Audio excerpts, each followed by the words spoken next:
Hello everyone and welcome back to the channel. My name is Scarzig and today we're going to be talking about the new hotfix patch that just dropped for Legends of Runeterra. Let's get into it. Alright everybody, so welcome in. Riot has said on Twitter that they've been keeping an eye on the meta since the Magical Misadventures release, and that there are certain decks, certain cards that are just too dominant, right? Everybody knows it, everybody was kind of hoping that there would be a hotfix, so I'm really glad that they came through. We even speculated about it a little bit on the live stream. But today, I wanted to discuss the actual changes themselves that Riot chose to go with, whether they went too far, whether they didn't do enough, whether they hit the right targets, and what maybe the implications are. This looks a little janky because I have this cropped in directly from the Twitter thread, where they have the images of the changes listed, so we'll go ahead and discuss those now. So God-Willow Seedling, this was a card that I think when it was revealed, everybody kind of knew was going to be a bit strong, a bit busted, but just wasn't quite sure exactly how, right? It's one of those cards, I think, if you have a lot of experience playing card games, you know effects like these can be very dangerous. And I was kind of hoping that God-Willow Seedling would dodge nerfs. I thought that the sorts of things that it was opening up was actually really cool. And maybe it was just a bit too consistent, not just in Ezreal Kennen, but maybe with Ahri, maybe a little bit too much card draw with Droplet, for example. One thing that is constantly underestimated by the community is the power of having ephemeral units at your disposal for blocking and things of that nature. It's definitely one of the factors that fed into the power level of stocking shadows, for example. And I think that God-Willow Seedling, not just the recursion, but just kind of having that free chump at the end of the countdown and on the turn that you play it was surprisingly strong defensively for normally when you're setting up landmarks like this. It's a pretty big tempo loss. But overall, we'll have to see if this gets reverted or maybe changed somehow. Some people wanted it to only affect followers as a potential nerf rather than seeing it changed like this, because countdown 3 isn't too big of a nerf, right? To be honest, if you're playing a deck that wants the recursion and the duplication and the value, I think that just changing the countdown by 1 round is perfectly acceptable. And this also has the extra change of making it so that when you play it on your opponent's attack token, it doesn't then re-proc itself on their attack token, so you get to kind of chump them twice, if that makes sense. So it doesn't have the same defensive potential, the value is slowed down, but the value is definitely still there, and this is a card that's going to, I think, continuously need to have an eye kept on it, because even outside of Ezreal Kennen, there are some shenanigan like Ahri Trundle decks on the fringes of the metagame, and I think that this is just a fine change, just for safety's sake of just toning down very specifically Ezreal Kennen, right? The dominant decks that Riot was talking about was that list, and just Yordles in general. Like the Yordle deck takes so many different forms. There's like Poppy Lulu, there's like the Poppy Tristana stuff. It's pretty much that same just Yordle pile, right? With Explorer and Captain, and you know, the rest is up to your imagination. But moving on, Kinko Wayfinder got hit. A lot of players were definitely complaining about this. It's ironic because Kinko Wayfinder has always been a bit of a janky meme all the way up until the release of Kennen. There was always those really cheeky decks where people would build mono Ionia with 3 copies of Teemo, and then Kinko Wayfinder would pull 2 copies of Teemo, and you'd use that to cheese a bunch of mushrooms into the opponent's deck, and it was never really like a viable meta staple. But now that Kinko Wayfinder allows you to get all of your Kennens into play, and then Kennens generate Mark of the Storm, your 4-mana 2/3 was summoning a wide board and also generating you tempo, because you could either just stun something that was going to block, or you deal 2 damage to something with those 2 spell casts, and also working towards Kennen's level up condition. There was some speculation that maybe Kennen's level up could be touched to be like +1 more, simply because you don't have to just keep bouncing and replaying the same unit. It's units with the same name, so Dragonlings and Droplets are very easy units to keep summoning and cycling, and there is even some hilarious ideas of running Kennen with Aurelia for like Blade Dance, and then the Blades would also level up your Kennen. But I think this is a fine change. If memory serves, this specific change I saw suggested by Nick Makes Plays a couple days ago on Twitter, saying that summoning 2 different one cost allies from your deck means that it's not going to get 2 Kennens at the same time. I don't think this really changes the deck much, to be honest. It actually allows the list to just run Kennen and Dancing Droplet and stuff like that and not really care, right? Because you're still getting pretty massive value, and you're still going to get that potential to bounce the Dancing Droplet, just tutoring them into play. And we've seen with like Crescendum how powerful just being able to consistently pull things out of your deck and into play, not just generating them the way that cards like Mirai Warden or something will do, but getting cards from your deck that you already build around and like and want, and getting them on the board to start using them is incredibly strong. And who knows if Ken and Ezreal will take advantage of this. If Kinko Wayfinder, they say, okay, I want Droplet, that's fine. The elusive like spam decks still can make use of Kinko Wayfinder to get Navori Conspirator and the Mourned and stuff like that to just keep smorking you down if they so choose. There is a weird world where the Ezreal Kennen deck, because I guess I haven't said it in plain words, but I think the archetype is still going to survive in some shape or form. It's going to go back to the drawing board. Ionia is a very flexible region, so they're just going to figure out what they need to change in their recipe and then come back stronger. Because you have to remember, Karma Ezreal was a PNZ Ionia deck that just, it kept getting nerfed and changed, and the meta would adapt against it, and it would go away, change its recipe, and then come back. And I feel like this deck still has that same potential. All these changes do is just slow down like that kind of Kinko Wayfinder on turn 4 sort of downward spiral that you sort of put your opponent into if you don't have like specifically Withering Wail or something to answer the Kennens on the turn this comes down. And that's on the outside chance your opponent just doesn't have any spell mana floated and can't use Lightning Rush or Recall or whatever to save 1 or 2 of their Kennens regardless. But what I mean to say is, now with Kinko Wayfinder being nerfed, the deck has potential to maybe forego Allegiance and just run more PNZ for more removal. Stronger tools from the Piltover region could be very strong in supplementing the deck, maybe giving it a little bit more utility and card draw, just chump blocking potential. You still, if you need to buy more time now that your combo is slowed down a bit, you still have wonderful defensive tools from the Ionian region that can slot perfectly in. And I honestly, my reasoning around Kinko Wayfinder, my understanding was that as time went on, players would maybe move away from this anyway because it's very high rolly, and a lot of players who were very experienced on the deck, even though it's only been around for a little bit, it really clicked with some of the high level players, and they've been spamming it a lot and really trying to learn the intricacies of this play style. I think we're maybe starting to move away from this naturally just because they're better at just buying time and getting to those Kennens rather than having to get them out of the deck and just, I keep saying high roll, but you know what I mean, like just get the big power play that lets you win the game rather than just, you know, winning the game just by the raw strength of the deck and not needing this explosive extra sort of, you know, trump win more sort of thing. But overall, I do really like this change because it just takes away a lot of the cheesiness that might happen with Kinko Wayfinder down the road without taking away its ability to get champions out of the deck, and still allows them to do some shenanigans with printing 1-mana champions in the future. Moving on, we've got Poppy. Poppy was just nerfed with the Magical Misadventures release, and now she's just getting nerfed again. The funny thing about Poppy is that she went from a 4-3 to a 3-3, and the nerf didn't matter at all.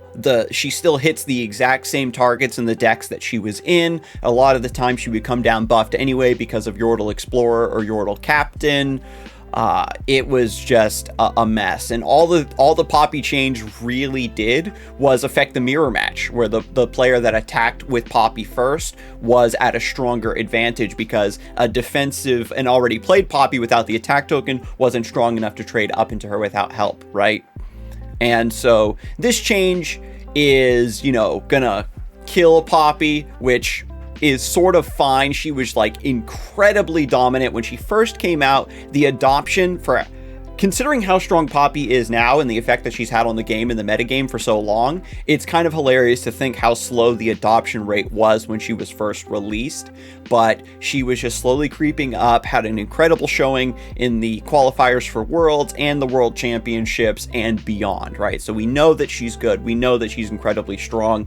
And I think that the player base has just had enough of her. And even if Poppy stops seeing play, nobody's going to be sad about that, because again, there's so many other strong Bandle City decks and Yordle synergies in general to make use of that give you that similar Poppy vibe. Like, you can just swap out Poppy for Yordle Captain if you haven't been running them alongside one another or already, and your deck pretty much functions exactly the same. This just keeps that game-winning extra tempo generation and value off of the, you know, off of the board, because at least with Yordle Explorer and Yordle Captain, you have to set them up first and then play things afterwards. And with Poppy, you can retroactively buff things that don't even attack alongside her. If I wanted to make an additional change to Poppy, that would certainly have been the change I would have made, is that allies that attack alongside you get the buff and not things that are just sitting on the back line, because I've had opponents attack with just Poppy. They don't care about the level up progress. They attack with her just to throw a 4/4 at you, and then even if she dies, the rest of the things on their bench, like their mares and their 1/1s or their 2/2s, become, you know, even tankier and harder to remove. So overall, I agree with this change, just for the sake of taking Poppy out of the metagame, putting her on a shelf for now, and then maybe figuring out what they want to do down the road. I almost get the sense that they were maybe testing a different, maybe lighter change, and they just sent this one through just for the sake of, okay, we're going to put Poppy on ice while they work on and collect more data for the quote-unquote real change that maybe they had in the works. And I was even saying that I kind of like Poppy's potential as like just the weenie commander of, you know, the 1/1s and the 2/2s of the game getting buffed, like Von Yip style. And that was one of the ways I originally tried to run Poppy way back when she first came out, was like a Poppy Misfortune Reaver's Row deck where you just had like this wide board of 1/1s that were getting buffed. Hopefully they can find a way to tone Poppy down, and then she can come back in a more healthy way. But this is just going to remove her from the game, which I'm perfectly fine with. I keep saying. Furthermore, you know, this does maybe put a little bit more points towards Poppy getting a rework. Just, I know that Riot has already stated multiple times that they don't like to do that sort of thing. Poppy is a very new champion, and if they were to rework her and change her effect entirely, she, you know, could just create a different sort of toxic problem. But I think that this style of, you know, the AoE +1/+1 with very little commitment, especially within the Bandle City region, right? You don't really give up a lot, is maybe something that isn't ever really going to be balanced. It's either going to be attached to a really bad body like this, but if Poppy ever gains any sort of good stats, then she's just going to come back and just be really oppressive regardless. So I would certainly advocate for a rework just in general to sort of make a design that's a little bit more balanceable, a little bit more future-proofed, and I will maybe share my thoughts on what I would like Poppy to do in a separate video sometime. So let me know if you'd like to hear those thoughts in a comment below, but we'll continue about the hotfix here. There's one more card that they changed, and that of course is Yordle Explorer. I talked about this a little bit when we went over Poppy, and this is a 2-mana 2/2. When you summon another Yordle, grant it +1, and now, yeah, it just grants attack and not HP, and this allows you to go wide and aggressive, and that's sort of what like zoo decks and swarm decks want to do, but they just aren't incredibly resilient. The big issue with Yordle Explorer was that, you know, there's no downside to playing this thing, right? You set it up, and all the Yordles already have pretty passable stat lines regardless, or maybe even slightly above average stat lines in some cases. But then Yordle Explorer would just allow you to reinforce that. There were players who were trying to compare its base ability of +1/+1 granting to Battlesmith, but there's just no comparison on that front, because elites are pretty bad on their own and make use of the elite tag and that intended synergy to become good, where Yordles were already good, and then having this Battlesmith synergy just pushed them even further beyond. And it was just, again, you can see the changes of this hotfix are just the toning down of decks that just snowball on you really hard, or have some sort of like early mid-game power play that just kind of seals the deal on the whole match. And that's something you really want to avoid in any competitive game, is like it's called a lame duck scenario, where one opponent has essentially already lost and the rest of the game is just sort of players going through the motions. And to be fair, even in games where your opponent does double Yordle Explorer into like a crazy nut draw, it's card games, so games are never over as much as it may seem that way at first blush. You can outplay your opponent, or your opponent can get a really strong opening draw into really, really bad draws throughout the rest of the game and allowing you to take a comeback, or they just misplay somewhere despite the strength of their opening. But, that's just general card gameness. In terms of players playing the deck well, and the sorts of unsatisfying games that Yordle Explorer was presenting to the player base, it definitely needed to go, especially just combined with Captain and Poppy and Mare discounting units so that you can just play spamming out more Yordles per turn. So I like that Yordle Explorer did get changed. It was even starting to see play in Darkness, just trying to get extra stats on like Vagar and Tilted Robemaker and Catalyzer. And that definitely shows that a card is too strong when it's just seeing play just by virtue of, raw keyword synergy like this, the tribal tag synergy. So I'm really glad to just see this card go. For real. I would have preferred they just changed Yordle Explorer to do something else. The outcry against this card was palpable when it was first revealed. Everybody knew that this was going to be an overpowered piece of trash, and it was. So I'm glad that they're making this change. And I think that it's not really going to see any play, because cards like this that just buff attack are nice, but historically have never been strong enough, because the true power of Bandle City and these units was their ability to not only just go wide, but to trade into your board while still having some of their bodies left over, and then continuing that onslaught, especially with the threat of rally. So overall, I really do like this hotfix change. And so one other change that Runeterra has not provided a nice clean image for, that we do need to talk about as well, is the change to Gangplank. They went ahead and snuck that in as well. This was a change that was very speculated upon. A lot of players wanted to happen just for the sake of removing from the game, but Gangplank was changed from a 5/5 to a 5/4.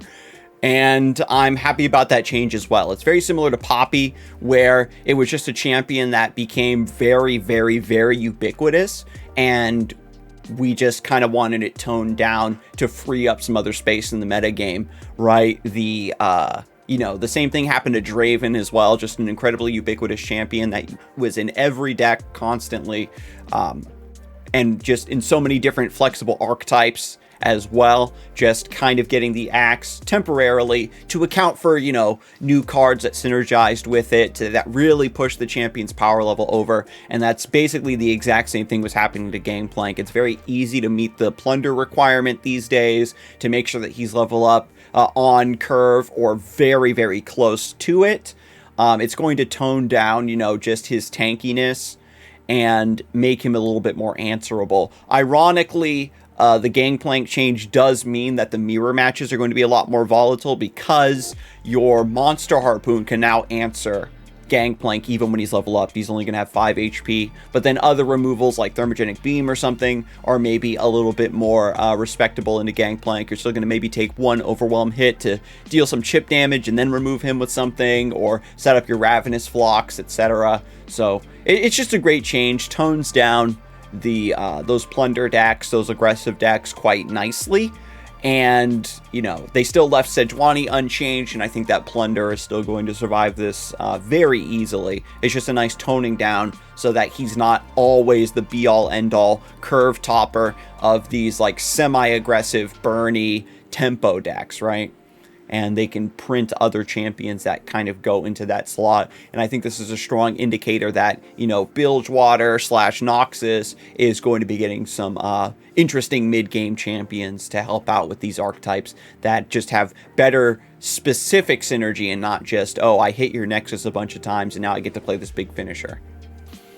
And so, regarding the overall implications of the hotfix patch, I know that Dragons was on the uptick, and Pantheon Taric has been a very strong, like, side deck in the metagame. A lot of Rumble Scion stuff was seeing some experimentation. There was Gangplank Twisted Fate, like Bilgewater Noxus, like semi-mid-range control, was seeing a lot of very strong play in the current metagame. And a lot of these decks, I'm not sure if they'll have the staying power or if they were just abusing the current Ezreal, Kennen, and like Poppy matchups, right? Because you could have a lot of success just by having reliable matchups into one or the other. And time will tell if a lot of lists that were popular right now were just a factor of trying to counter the current metagame. And now that things are open, we'll see what becomes strongest and what needs to be countered afterwards. And with any patch, the default stance is probably going to be something very aggressive, so keep your eyes peeled for that. A really strong deck that was pretty consistent, that is not really affected by these changes, is probably Darkness. Still going to be a pretty strong play. I think that the Gangplank Twisted Fate is still fine without the even with the Gangplank nerf. We might even go back to playing Swain Twisted Fate. That'll be definitely a sight to behold. But without Poppy running rampant and snowballing a lot of the mid game, then we might see some more mid-range decks come back. Like Sivir Akshan, still very well positioned. Taric Pantheon is going to get huge stonks, especially Ezreal Kennen was its only really bad matchup, according to a lot of the players that have been spamming it a lot over the past few days. And once that comes into play, then it means that like even more defensive Ionian decks with like Concussive Palm and things of that nature will come out to counter that, as well as stuns like Arachnoid Sentry for these Swain lists. So I still like the way this patch has played out. I think that maybe even like Swain Teemo, again, another Bandle City deck that was just getting outclassed because it couldn't run Captain and Explorer as effectively, but was losing to other Bandle City decks on the board because of that. Gets to see a little bit more play, a little bit more success. Even like Caitlyn Teemo, another deck, a Bandle City deck that maybe with the meta slowing down like this gets even more value because it has more time to enact its game plan. And again, this is just me speaking from personal experience, decks that I've played recently that I feel are very strong. If you're with Yordle, Explorer, and Poppy gone, we're going to still have the general value of Bandle City Mare and Yordle Captain doing a lot of heavy lifting to keep that deck relevant. But players might just go back to playing like Lulu Zed, I imagine, to get through a lot of these changes. Even with the Young Witch nerfs, I think that list is probably still going to be very strong. And this opens up, ironically, Spiders to see a little bit more play now that the raw stat lines and fearsome blocking is potentially no longer there. In as high of numbers in Bandle City, you can still smork through, go wide, and then run the classic style with like Noxine Fervors or Decimates at the top end. So this actually does open up a lot of potential decks to see play, but it's very hard to predict what's actually going to get popular enough to start shrinking the meta back down and warping around itself. And I imagine it is going to be Taric Pantheon or some sort of dragon deck, because Wounded White Flame has proven to just be such a potent like mid-game just monstrosity, especially with Zenith Blade giving it overwhelm. So I want to thank everybody for stopping by and just listening to my thoughts on the hotfix patch. Was there a deck that you think is going to be really strong now post nerfs that I missed out on? Is there a card you wish they would have added to this hotfix patch that you think that would have been a better choice? let me know in the comments below, and we can talk about them a little bit during the next live stream. I do stream every Wednesday, Thursday, and Saturday, so we can definitely get some discussion going. This is going to be a great thing to talk about on the stream going forward. So until next time, you have a good one.